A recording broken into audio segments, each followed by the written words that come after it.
গাইবান্ধায় দুর্বৃত্তদের হামলায় বৈষম্য বিরোধী ছাত্র আন্দোলনের ৩ নেতা সহ ৫ জন আহত হয়েছেন। প্রত্যক্ষদর্শীরা জানান, সোমবার রাতে শহরের স্বাধীনতা প্রাঙ্গণে কুটির শিল্প পণ্য মেলার একটি দোকানে চুরির অভিযোগে এক নারীকে আটক করে মারধর করে কয়েকজন ব্যবসায়ী। এ সময় বৈষম্য বিরোধী ছাত্র আন্দোলনের সদস্য আসাদুজ্জামান মিয়া তাকে মারধরের পরিবর্তে থানায় দেওয়ার পরামর্শ দেন।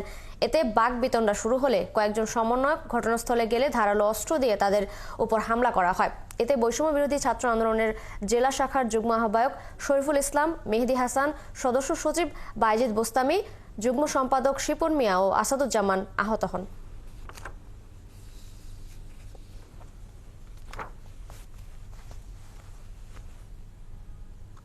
মহিলাকে এইভাবে তো পিটানো ঠিক না।